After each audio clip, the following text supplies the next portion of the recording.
이사야 32장 1절에서 4절 말씀입니다. 구약 1004쪽에 있습니다.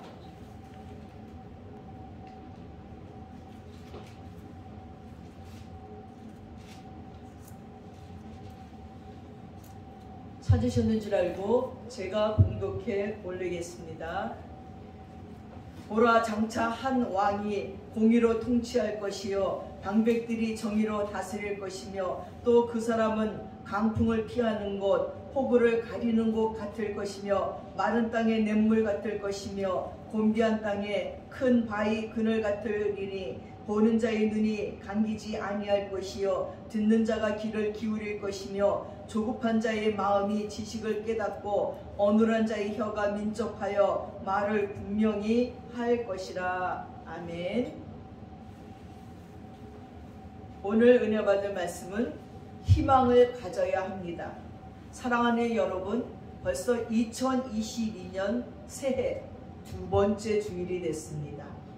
올 한 해도 새로운 희망이 넘치는 삶이시기를 주님의 이름으로 축원합니다. 아멘. 할렐루야입니다. 우리 생애 최고의 해라는 영화가 있습니다. 그 대강의 줄거리는 이렇습니다. 2차 대전 때 헤랄드 려셀이라는 청년이 공수부대 전투에 참가를 했다가 두 팔을 다 잃어버렸습니다. 이 불구가 된 그는 너무나 낙심하고 좌절하면서 계속 하나님 앞에 기도합니다. 하나님, 나는 쓸모없는 사람이 되었습니다. 나는 쓸모없는 사람입니다. 계속 울면서 하나님께 기도를 하는데 그 원망의 기도를 하는 그의 귀에 한 음성이 들리는 거예요. 야, 그래도 잃은 것보다는 얻은 것이 많지 않지 않느냐, 남아있는 것이 많지 않느냐 하는 소리가 들리는 거예요. 그래서 러셀이 가만히 생각해 보니까 자기에는 아직 생명이 있지요, 두 눈이 있지요, 귀가 있지요, 그리고 두 발이 있는 거예요. 정말 잃은 것보다는 아직 남아있는 것이 많다는 생각이 들었습니다. 그래서 이 러셀은 생각을 바꿔버렸어요. 그리고 의사에게 의술을 만들어 달라고 부탁을 하고 그 의술을 가지고 계속 타이프 치는 법을 배웠습니다. 열심히 노력을 했습니다. 그래서 자기의 지나온 생을 잘 정리해서 책으로 만들었어요. 이것이 일약 베스트셀러가 되고 그리고 영화까지 나온 거예요. 그래서 그 영화의 주인공과 연출도 자신이 맡아서 했습니다. 그랬더니 완전히 대히트를 쳤어요. 얼마나 크게 성공을 했고 얼마나 많은 사람들을 감동시켰는지 모릅니다. 그래서 영화 제목이 우리 생애의 최고의 해라는 제목이었습니다. 그래서 어느 기자가 그에게 물었습니다. 당신이 신체적인 조건으로 인해서 절망하지는 않았습니까? 하고 물으니까 이 러셀이 결연하게 대답을 하는 것입니다. 아닙니다. 나의 육체적인 장애는 도리어 나에게 가장 큰 축복이 되었습니다. 여러분은 언제나 잃어버린 것을 개선할 것이 아니라 하나님으로부터 받은 것을 그리고 얻은 것을 생각해야 됩니다 하는 거예요. 그는 그 은혜에 감사하며 희망을 가지고 그것을 사용할 때에 하나님께서는 잃은 것의 열매를 크게 보상해 줬어요. 더 많은 가능성이 그 앞에 열리게 될 것이라고 간증을 한 유명한 간증입니다. 사랑하는 여러분, 사람은 희망을 가질 적에 발전이 있지만 절망을 가지면요 공황장애 오지요, 우울증 오지요, 자살할 가능성이 높아지는 거예요. 오늘의 성도들이 내세의 희망은 없고 부활의 소망이 없다면 현재 믿고 있는 믿음도 헛되요. 세상에 그 어느 사람들보다 불쌍한 사람들이 그런 자들이에요. 아니 예수 믿는다는 껍질은 있는데 그 내용이 없으니 얼마나 피곤합니까? 이 주일날도 늘어지게 낮잠 자면 되는데 그래도 교회를 가야 되겠다고 부지런히 일어나 준비하고 교회까지 오고 1시간 이렇게 예배를 드리고 고단한데도 앉아있는데 아니 천국까지 못 간다면 내세에 대한 소망이 없다면 그것처럼 불쌍한 사람이 없다는 것입니다. 오늘 본문 말씀은 이스라엘 백성들이 아수르의 침략에서 구원을 받으리라는 복된 전망을 보여주는 것인데, 가깝게는요 정치적인 왕을 보내주셔서 태평성대를 누리고, 멀리는 메시아를 보내주셔서 영원한 평화 속에 살게 될 것을 보여주시는 거예요. 그래서 그 면에서 희망을 가지고 살자는 것입니다. 즉 어제보다 오늘이 더 좋아질 것이라는 희망을 가지고 살고, 이달보다는 내달이 더 좋아질 것이라는 희망을 가지고 살고, 금년보다는 내년이 더 좋아질 것이라는 희망을 가지고 사는 거예요. 저는 제가 철이 난 순간부터 지금까지요, 올해는 너무너무 좋아, 올해는 호경기야, 살기가 너무 좋아 하는 얘기를 들어본 적이 없어요. 어릴 때는 어른들이 계속 올해는 굉장한 불경이야, 올해는 엄청나, 그 다음에도 더 불경기래, 그 다음도 더 불경기래. 내가 어른이 되어서 사회생활을 하는데도 모든 사람들이 계속 올해는 불경기래요. 그랬는데요, 올해는 불경기고, 올해는 더 불경기고, 올해는 더 불경기라고 했는데도요, 돌아보니까 그 옛날보다 잘 살아요. 우리나라 선진국이 돼가지고 지금 온 유튜브에 우리나라 칭찬이 늘어졌어요. 어떤 선진국보다 우리나라가 1위라고 얘기해요. 전철이 1위고요, 열차가 1위고요, 화장실이 1위고요, 먹는 음식이 1위고요. 아니 이 핸드폰 세계 최고고요. IT 문화가 끝내주고요. 문화 속에 또 무슨 드라마, 노래, 할 것 없이 다 1위, 다 1위. 도덕성도 1위래요. 요즘은 갖다 놔도 훔쳐도 안 간대요. 택배를 문 앞에 놔도 안 가져간대요. 길거리에 가방을 떨어뜨려도 안 가져간대요. 막 아니 한국 사람들이 이걸 안 가져간다고? 막 놀래서 막 난리가 났어. 어떻게 한국 사람들이 이렇게 도덕적이고, 남의 물건이라고 생각하면 만지지도 않고. 그렇게 점점 잘 사는 나라로 하나님이 만들어줬어요. 해마다 불경기에 어려운 재난들이 거듭되고, 정치도 엉망이고 경제도 어렵다고 했지만, 하나님은 이 나라를 해마다 잘 살게 해주셔서 6.25 전쟁으로 그렇게 가난하고 보릿고개를 넘어가고 IMF를 넘어가고, 이제는 굶는 자가 없어요. 옷이 없어서 못 입는 자가 없어요. 그냥 버리는 거예요. 그냥 실직나면 버리는 거지, 옷이 떨어져서 버리고 이래서 버리는 사람이 없잖아요. 사랑하는 여러분, 2022년도는 모든 것이 풍성하고 하나님의 충만한 은혜가 넘치게 되리라고 믿을 때에 믿음대로 될 줄로 축원드립니다. 그 첫 번째가 의로운 시대가 온다는 희망을 가져야 된다는 거예요. 오늘 본문 말씀해 보니까, 보라, 장차 한 왕이 의로 통치할 것이요 방백들이 공평으로 정사할 것이며 라고 했습니다. 사막의 수도사 에피파니우스에게 어떤 사람이 물었어요. 의인은 하나님의 노를 가라앉힐 수가 있을까요? 그렇습니다. 그렇기 때문에 하나님께서는 너희가 만일 공의를 행하며 진리를 구하는 자를 한 사람이라도 찾으면 내가 이 성을 사하리라 하고 에레미야 5장 1절에 말했습니다. 세리와 재 많은 여인의 경우에서처럼 하나님은 회개하는 죄인의 빛을 탕감해 주십니다. 그러나 의인에게는 이자까지 청구하십니다. 그렇기 때문에 주님은 사도들에게 너희의 의가 바리새인과 그리고 서기관과 보다 더 낫지 못하면 결탄코 천국에 들어가지 못하리라 마태복음 5장 20절에 말했어요. 또 하나님께서는 의를 사려는 사람들에게요, 아주 쌍과 빵 한 조각, 가치 없는 외투 한 벌, 냉수 한 그릇, 가난한 자가 지불하는 한 푼에 그 의를 판매하신다라고 말했습니다. 가난하거나 궁핍해서 다른 사람에게 구제받는 사람은요, 그 안에 자신의 상급을 가지고 있습니다. 그는 부끄러워하기 때문에 그것을 갚을 때도 비밀리에 갚습니다. 그러나 주 하나님은 그와 반대로 행하십니다. 그분은 받으실 때는 은밀하게 받으셔요. 그러나 갚으실 때는 천사들과 천사단들과 의인들 앞에서 갚으신다는 거예요. 사랑하는 여러분, 하나님의 의는 이런 것입니다. 배고픈 사람에게 빵 한 조각 주는 것이 의인이에요. 추위에 떨고 있는 자에게 낡은 외투 한 벌 주는 것이 의인이에요. 목마른 자에게 냉수한으로 대접하는 것이 의입니다. 가난한 자가 지불하는 한 푼에 그 고귀한 하나님의 의를 판매하신다는 것입니다. 그렇게 하나님은 우리의 의를 받으실 적에 오른손이 한 일을 왼손이 모르게 하라 하시며 받으시지만, 갚아주실 때는요, 천군 천사 천사장 의인들을 쫙 서열해 놓고는요, 왼손이 모르게 받으셨던 그것을요 보란듯이 자랑스럽게 영광스럽게 갚아준다는 거예요. 전 세계에 특집 방송을 하면서 갚아주신다는 거예요. 아무개가 이러한 의로인을 하였다고요. 여러분, 얼마나 멋지고 얼마나 신나는 일입니까?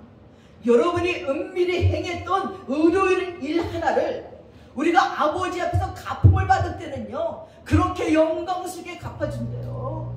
야, 가난한 자에게 네가 외투 한 벌을 줬냐? 목마른 자에게 냉수를 줬냐? 배고픈 자에게 빵을 주었느냐? 가난한 자에게 너의 것을 아껴서 나눴느냐? 사랑하는 여러분, 우리는 2022년에 이런 의로운 시대가 온다는 것을 희망해야 됩니다. 오늘 본문에는 장차 한 왕이 의로 통치할 것이라고 했습니다. 방백들이 공평으로 정사를 할 것이라고 말했습니다. 이는 현재의 세상의 왕들이 백성을 다스리는데요, 포악하게 다스려서 살기가 매우 어려운 실정을 말하고 있어요. 근데 가깝게는 하나님께서 히스기야 왕 같은 왕을 보내주신다는 거예요. 멀게는 바로 우리의 메시아를 보내주겠다는 말씀입니다. 그래서 선량한 왕으로 다소나마 위로받게 하시고 또 재림주를 보내셔서 영원한 평화를 누리게 하시겠다는 거예요.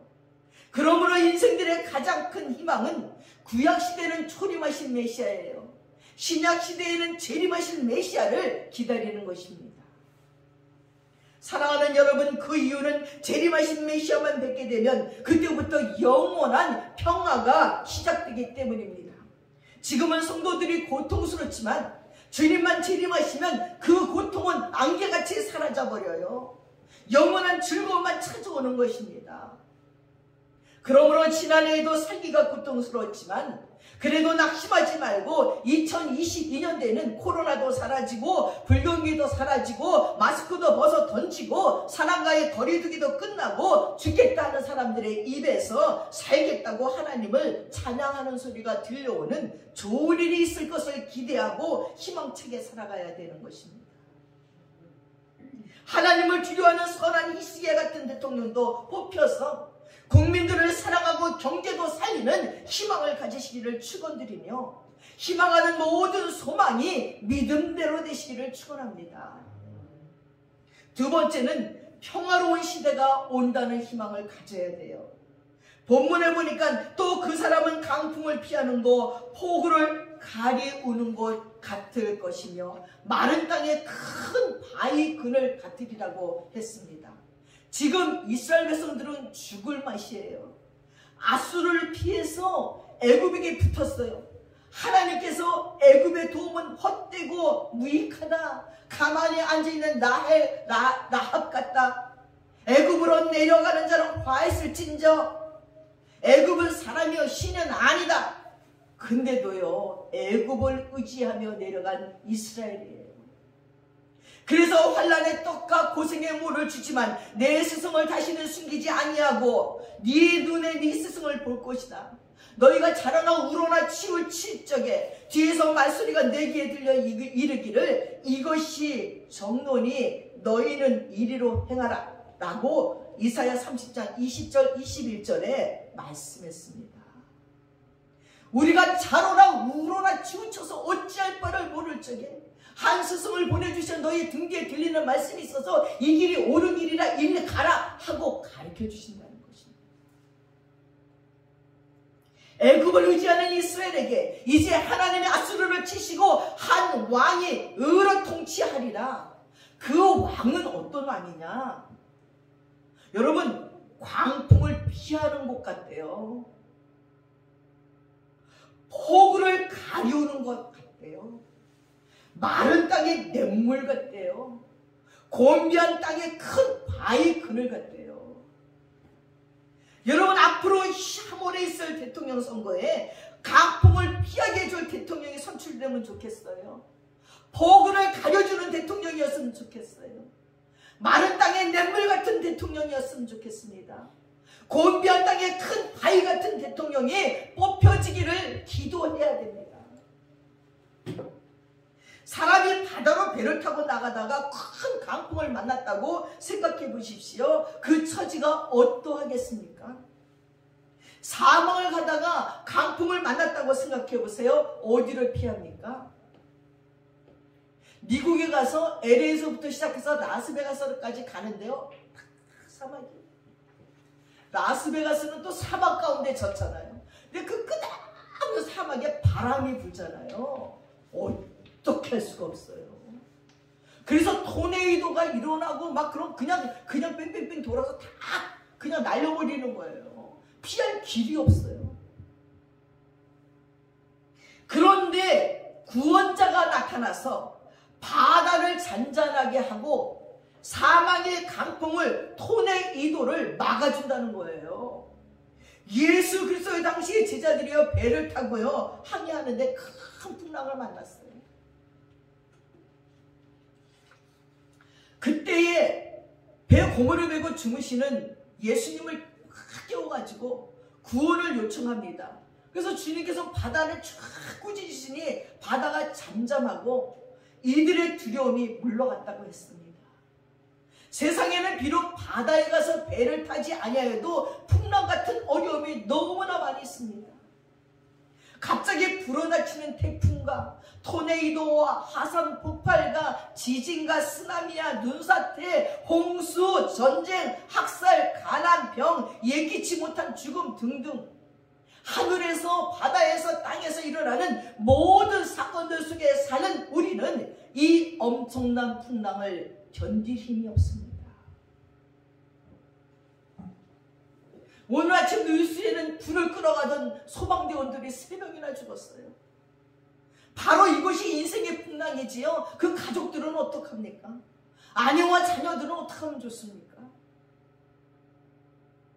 그런데 주님께서 오셔서 여러분 집에 계시면 아무런 걱정이 없어요. 그런데 주님께서 오셔서 여러분의 심령 속에 계시다면 아무 염려 없습니다. 그리고 세상의 종말이나 개인적인 죽음이 찾아올 때는 주께서 지배하시는 세계에서 살기 때문에 더욱 평안하게 사는 것입니다. 그러므로 세상 사는 동안에 주님을 모시고 평안하게 살고 주님께서 재림하시면 영원한 평안이 있음을 기억하고 그날을 바라보고 살아가시는 성도들이 되어야 되겠습니다. 반드시 그날이 오고야만이다. 지체하지 아니하시고 오신다고 했습니다. 우리는 이 인생을 살면서 해야 될 것도 너무나 많습니다. 가져야 될 것도 너무나 많습니다.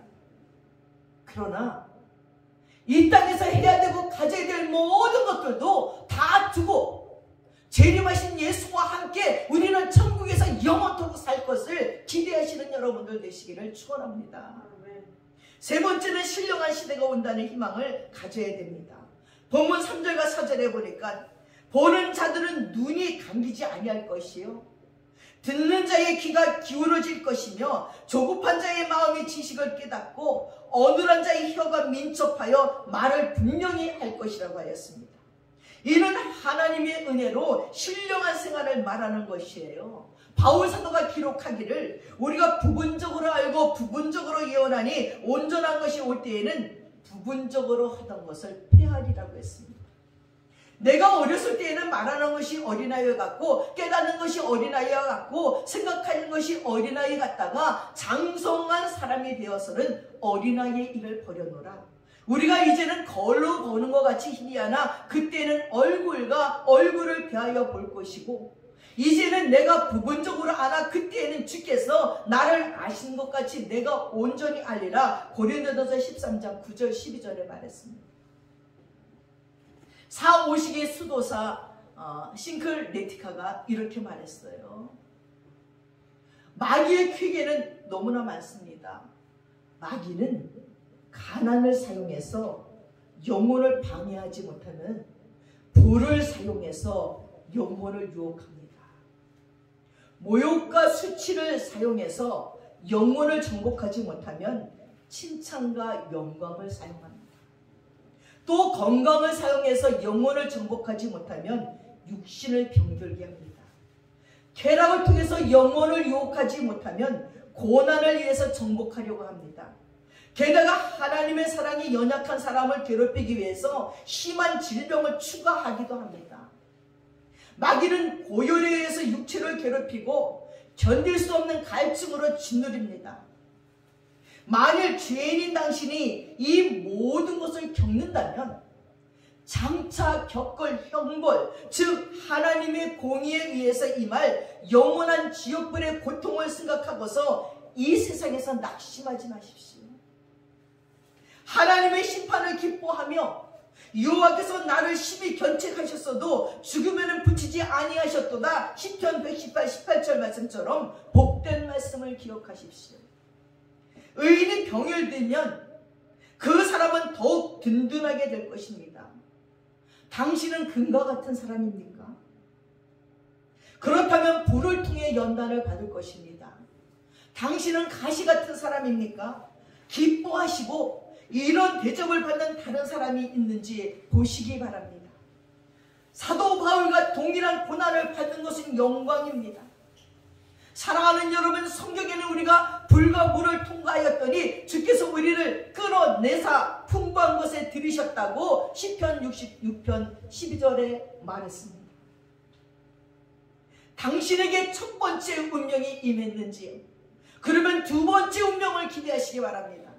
큰 소리로 거룩하게 기도하십시오. 성경에는 나는 가난하고 슬프오니라고 기록되어 있습니다. 이렇게 가난에 참여함으로써 당신은 완전해질 것입니다. 시편 기자는 내가 부를 때에 여호와께서 들으시리로다 라고 말했습니다. 우리가 원수의 시선 아래 있다는 것을 깨닫고서 이렇게 영혼을 훈련함으로써 입을 크게 열고 가르침을 받아야 된다는 것입니다.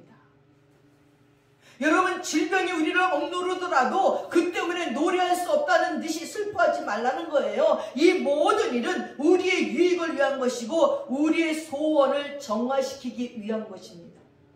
우리의 유격 때문에 우리는 금식을 하고 맨땅에서 자야 됩니다. 질병이 이러한 유격을 약하게 만든다면 이러한 일을 실천할 이유는 충분합니다. 병들었을 때에 스스로를 제어하며 하나님께 감사의 찬양을 하는 것은 위도한 금욕행위입니다 라고 사막의 수도사 쌍클레니카는 믿는 우리들의 신령한 삶에서 말씀해 주었습니다. 그러니 여러분, 우리는 신령한 삶, 평화의 왕으로 오신 예수님과 함께 사는 신령한 삶을 희망하면서 기다려야 되는 것입니다. 지금은 구원을 받았으나 누리는 구원은 아니고 하나님의 자녀가 되었으나 완전한 천국의 생활을 하면서 하나님의 자녀들께 사는 것은 아닙니다. 그래서 지금은 완전한 구원을 바라보면서 사는 것입니다. 사랑하는 여러분, 우리가 2022년도에 희망을 가져야 되는 것은 하나님께서 우리가 절망했던 모든 것들을 하나님께서 가장 좋은 것으로 우리에게 주시고자 준비하고 계시다는 거예요. 영국 런던에 사는 한 남자는 43살에 시력을 잃어버리고 말았어요. 엎친 데 덮친 격으로 아내와 아들도 세상을 떠나버렸어요. 인생에서 가장 힘든 나라를 보내고 있었습니다. 게다가 반대 세력에 의해서 감금돼서 자유도 잃어버렸습니다. 한순간 모든 것을 잃은 그를 보고 사람들은 그가 시리에 빠져서 탄식하다가 곧 죽을 것이라고 생각했습니다. 그러나 그는 모든 절망을 이기고 가장 위대한 서사시라고 평가받는 불의 명작을 저술했습니다. 그는 바로 근대 인류 문화의 창가라고 불리는 신라원을 쓴 존 밀턴입니다. 앞이 보이지 않는 상황에도 굴하지 않았던 그는 이렇게 말합니다. 정말 비참한 일은 앞을 못 보게 된 것이 아니라 앞을 못 보는 환경을 이겨낼 수 없다고 말하며 주저앉는 것입니다. 여러분, 정말 비참한 것은 우리에게 닥치는 어려움과 고난과 환난이 아닙니다. 그걸 못 이겨내겠다고 주저앉는 것이 가장 비참한 것입니다. 절망은 삶에 대한 기대를 저버리게 만들고 체념하게 만듭니다. 무서운 점은 이 절망에 빠지면 체념하는 것에 길들여진다는 거예요. 하지만 판도라의 상자 속 마지막에 남은 것이 희망이었던 것처럼 절망 속에도 언제나 희망이 남아있습니다. 황폐하고 생명력을 찾아보기 힘든 겨울에 꽁꽁 언 땅 아래 봄을 기다리며 싹트기를 기다리는 씨앗들이 있다는 것을 기억하시기 바랍니다.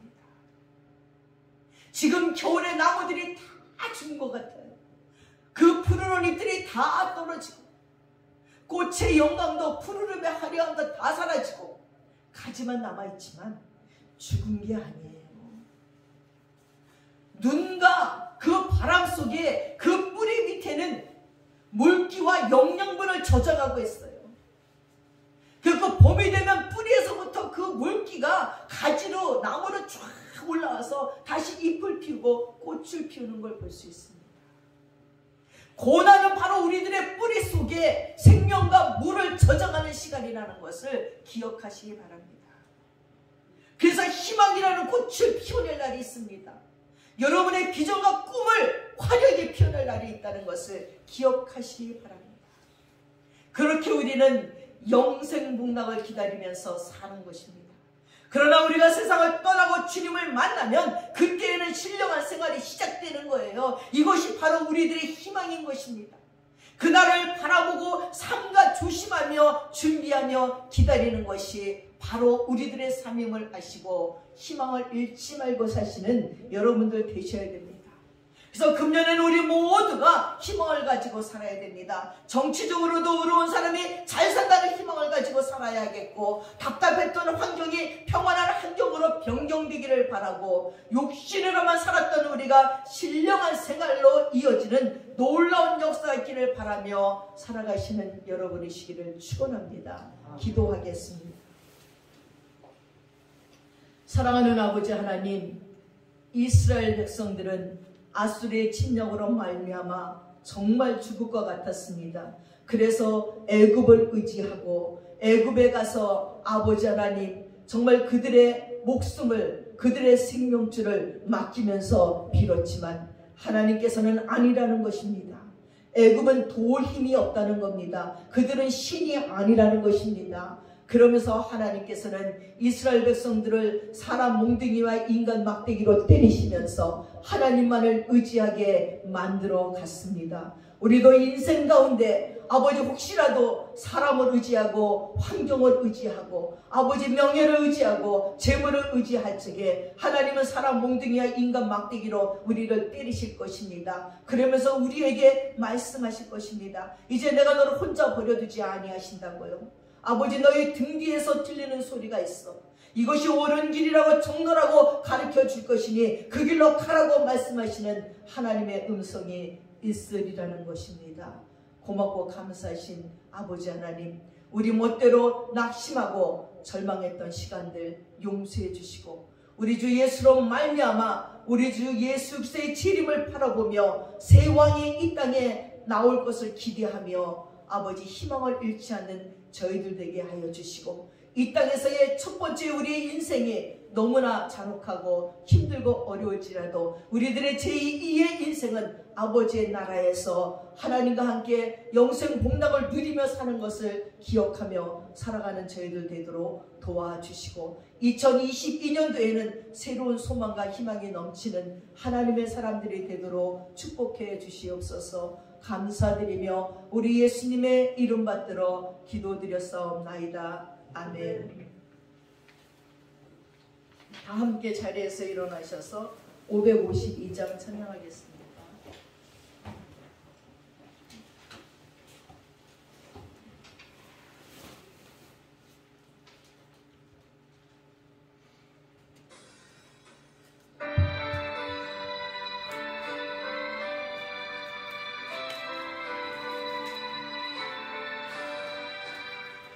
아침에가 돋을 때 만물 신선하여라. 나도 세상 지낼 때에 햇빛 되게 하소서. 주여 나를 도우사 세월호 안고서 어두운 세상 지낼 때 햇빛 되게 하소서. 새로운 가뭄을 보람 있게 보내고 주의 일을 행할 때에 햇빛 되게 하소서. 주여 나를 도우사 세월호 안고서 어두운 세상 지낼 때 햇빛 되게 하소서. 한 번 가면 하늘이 빠른 광음 지날 때 귀한 시간 맞춰서 햇빛 되게 하소서. 주여 나를 도우사 세월호 안고서 어두운 세상 지낼 때 햇빛 되게 하소서.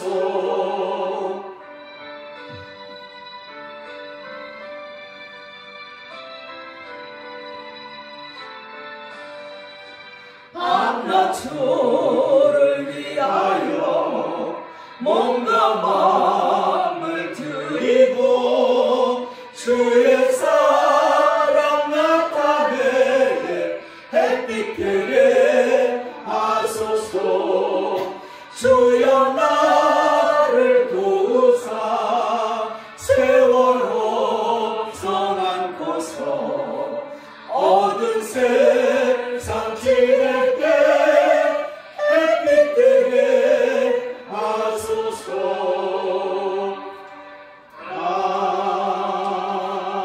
아멘.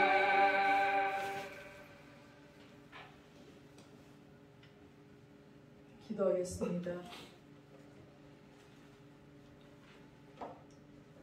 지금은 우리 주 예수 그리스도의 한없는 은혜와 우리 아버지 하나님의 풍성하신 사랑과 성령님의 감동감하시고 충만하시고 교통하심이 이제 이 시대에 2022년도에는 의로운 해가 아버지 떠오를 것을 기대하며 희망하며 또 아버지 의로운 왕이 나오기를 기대하며 또 의로운 우리들의 삶되기를 소망하는 하나님의 귀한 백성들 머리 위에 이제부터 영원토록 함께 하시옵기를 간절히 축원드리옵나이다. 아멘.